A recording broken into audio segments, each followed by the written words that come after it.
요시야의 아들 시드기야가 여호야김의 아들 고니야의 뒤를 이어 왕이 되었으니 이는 바벨론의 느부갓네살 왕이 그를 유다 땅의 왕으로 삼음이었더라.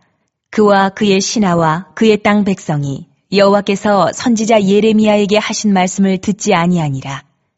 시드기야 왕이 셀레미야의 아들 여후갈과 마아세야의 아들 제사장 스바냐를 선지자 예레미야에게 보내 청하되 너는 우리를 위하여 우리 하나님 여호와께 기도하라 하였으니 그때에 예레미야가 갇히지 아니하였으므로 백성 가운데 출입하는 중이었더라.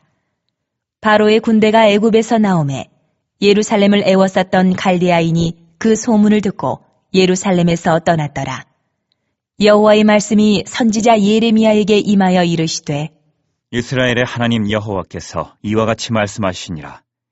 너희를 보내어 내게 구하게 한 유다의 왕에게 아뢰라. 너희를 도우려고 나왔던 바로의 군대는 자기 땅 애굽으로 돌아가겠고 갈대아인이 다시 와서 이 성을 쳐서 빼앗아 불사르리라. 여호와께서 이와 같이 말씀하시니라. 너희는 스스로 속여 말하기를 갈대아인이 반드시 우리를 떠나리라 하지 말라. 그들이 떠나지 아니하리라. 가령 너희가 너희를 치는 갈대아인의 온 군대를 쳐서 그 중에 부상자만 남긴다 할지라도 그들이 각기 장막에서 일어나 이 성을 불사르리라. 말씀이 시간 순대로 쭉 가는 것이 아니라 시간이 왔다 갔다 합니다. 앞에서 예레미야가 시드기야에 의해 구금된 상황을 얘기했지만 오늘은 시드기야가 왕으로 등극하고 예레미야에게 기도를 또 부탁하는 그런 내용이 나옵니다. 이 시드기야는 바벨론 왕 느부갓네살에 의해서 다른 왕을 폐위시켜버리고 세워진 왕입니다. 그럼 이 시드기야는 느부갓네살에게 고분고분해야 할 텐데 시드기야가 애굽과 손을 잡고 바벨론에 대항하는 그런 정책을 펴게 됩니다. 결국 시드기야는 두 눈이 뽑히고 포로로 끌려가게 되고 유다의 마지막 왕으로 남게 되지요. 이 시드기야는 먼저 이 예레미야에게 기도를 요청합니다. 기도를 한다고 하니까 되게 신앙적으로 보이는데 그렇지 않습니다. 한마디로 말하자면 하나님의 뜻과 상관없이 자기 소원을 이루고 싶어서 우상에게 빌듯이 주술자에게 부탁하듯이 예레미야에게 자신의 소원을 빌어달라는 의미입니다. 이것은 영적으로 신앙적으로 타락한 시대에 나타나는 전형적인 이 우상 숭배와 같은 것입니다. 사사기 시대에도 하나님이 세우신 제사장이 있음에도 불구하고 돈을 주고 레위인을 사서 한 가정의 제사장으로 사적인 어떤 복을 비는 제사장으로 그렇게 무당 정도로 제사장을 생각하는 그런 시대가 있었죠. 시드기야의 이 기도 요청은 그런 것입니다. 시드기야는 영적으로도 하나님의 뜻과는 이 배치되는 기도를 요청했고 또 시드기야는 정치 외교적으로도 애굽과 연합하는 하나님의 뜻과는 반대되는 정책을 펼쳤습니다. 당시에 애굽이 그래도 강대국이니까 애굽과 좀 붙어서 뭘 해보면 승산이 있지 않겠는가 그런 생각을 했던 모양입니다. 시드기야가 또 이 시기에 국내적으로는 무엇을 했습니까? 며칠 전에 말씀을 드렸는데요. 시드기야는 희년도 아니고 안식년도 아닌데 히브리 동족 노비들을 해방시키는 정책을 펴니다. 이것도 하나님의 말씀과 상관없는 사람들의 환심을 사려는 시드기야의 인간적인 술수에 불과한 것입니다. 그런데 이 시기에 바벨론이 일시적으로 물러가게 됩니다. 5절에 보시면 바로의 군대가 애굽에서 나오매 예루살렘을 애워쌌던 갈대인이 그 소문을 듣고 예루살렘에서 떠났더라. 시드기야가 좀 이 용을 썼더니 뭔가 좀 그럴듯하게 일이 됩니다. 그런데 이건 일시적인 것입니다. 하나님께서 예레미야를 통해서 다시 이 바로의 군대는 자기 땅으로 돌아가고 갈대아인이 다시 와서 이 갈대아인이라는 것은 바벨론을 뜻합니다. 바벨론이 예루살렘을 빼앗고 성을 불사르고 한다는 것이죠.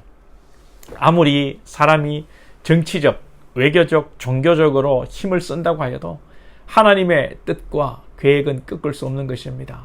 물론 잠시 이 인간의 계획이 성공하는 것처럼 보일 수 있습니다. 오늘 바벨론이 잠시 물러났던 것처럼요. 그러나 결국은 하나님의 뜻이 이루어지고 하나님의 뜻대로 되는 것입니다. 우리는 하나님의 뜻에 우리를 맡기고 순종할 때 여러분 참 평안을 누릴 수 있습니다.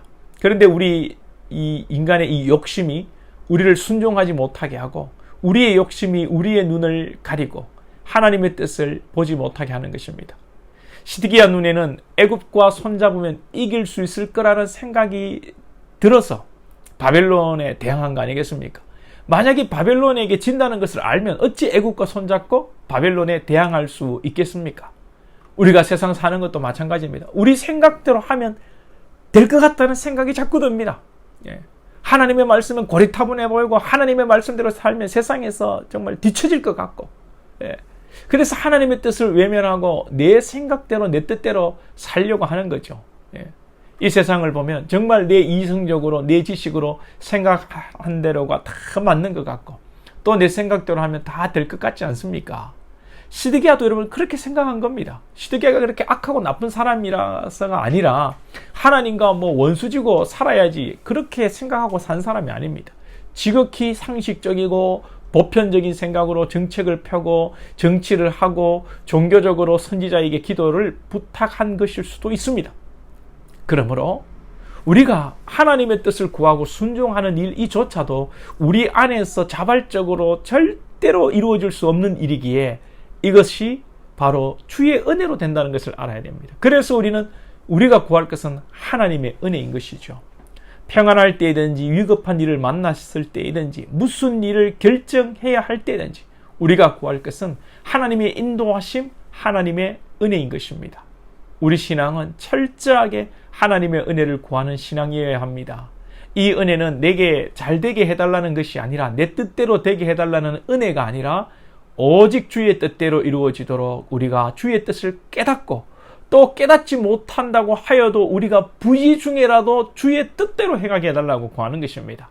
오늘도 주의 은혜를 따라 사는 저와 여러분 될 수 있기를 축복합니다. 기도드리겠습니다. 하나님 아버지 감사합니다. 오늘 또 말씀을 주시니 감사합니다. 시드기야가 참 악한 그런 생각으로 하나님을 대적하고 완전히 우상 숭배로 살아가는 것이 아니지만 그럼에도 불구하고 상식적으로 보편적으로 생각하고 판단했지만 하나님의 뜻과 배치되는 결정을 하고 말았습니다.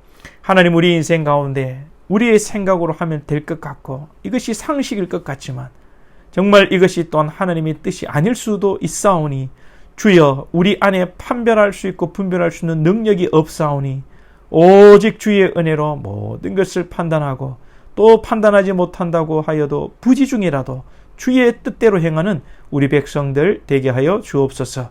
예수님의 이름으로 기도하옵나이다. 아멘.